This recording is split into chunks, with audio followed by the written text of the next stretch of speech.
festa junina, essa semana inteira. Coisa boa, né? Muito bem. Então, para começar, eu vou dizer o tema da nossa aula de hoje, que será as plantas. Prof, a gente já sabe tudo sobre as plantas. O nome das partes das plantas, para que serve cada uma delas. Então, para que a gente vai ver isso de novo? Realmente, eu espero que vocês saibam isso mesmo. Mesmo assim, nós vamos retomar hoje as partes das plantas, né? E depois eu vou dizer qual vai ser a nossa atividade relacionada de hoje.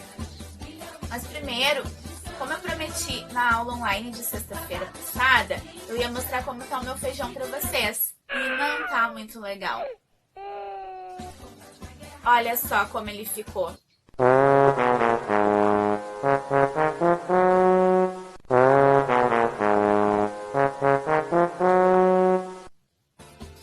Então, gente, se o meu feijão desenvolveu a raiz, se ele criou caule, se ele criou folhinha, por que será que ele tá morrendo antes de dar flor e dar fruto?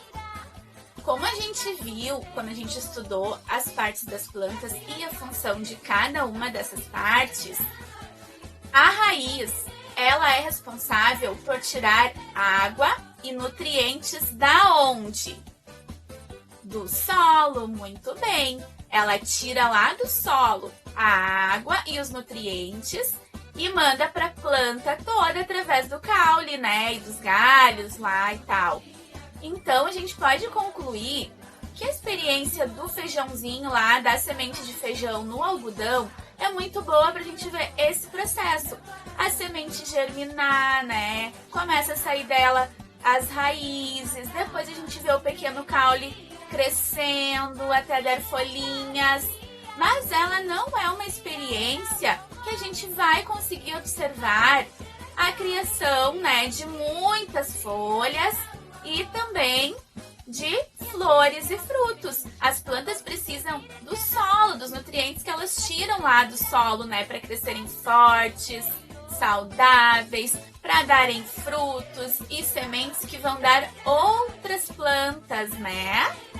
Muito bem. Então, a sugestão que eu dou, quem ainda tá com o seu feijão forte, bonitinho, saudável lá no seu copinho, pode transferir esse feijão para um lugarzinho lá na horta de casa, se vocês têm, ou para um vasinho com terra, né, com solo, para poder dar sequência e essa planta poder continuar se desenvolvendo, certo?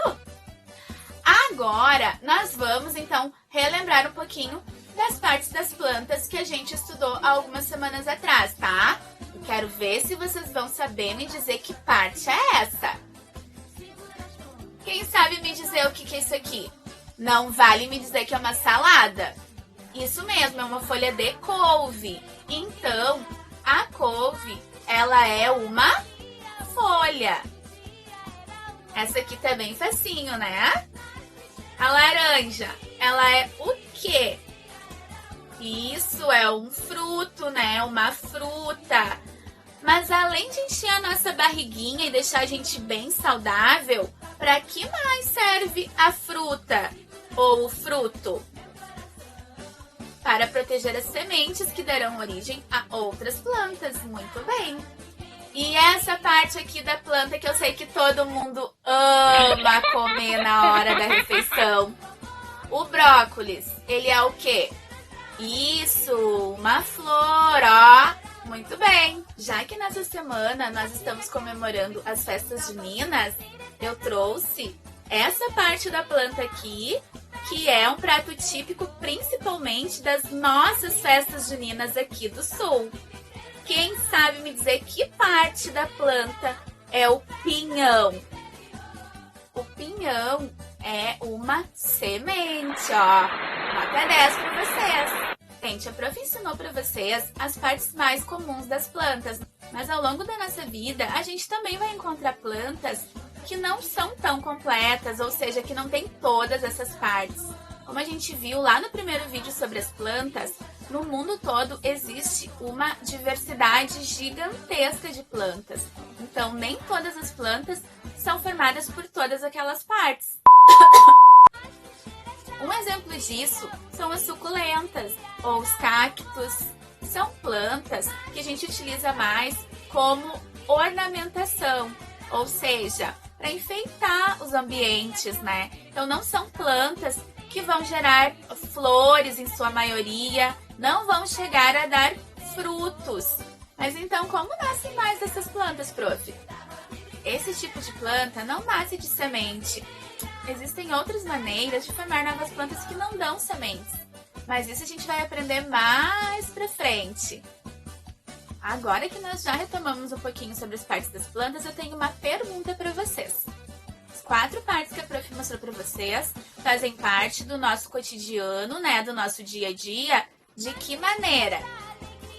Isso aí! Da nossa alimentação, né? Então, essas 4 partes fazem parte da nossa alimentação. Mas será que as plantas servem para nossa alimentação? E é essa a tarefa de hoje que vocês vão desenvolver, tá? Junto da família de vocês, vocês vão observar o ambiente em que vocês vivem e vão identificar de que outras maneiras as plantas estão presentes no nosso dia a dia, além da alimentação. Podem observar o ambiente e podem também pesquisar em outros meios. Pode ser a internet, pode ser um livro, pode ser com a família. De que outras maneiras as plantas estão presentes no nosso dia a dia. Depois que vocês pesquisarem, vocês vão registrar as descobertas que vocês fizerem lá no caderno de vocês, tá certo? Um beijo, ó, para cada um de vocês e até o próximo vídeo.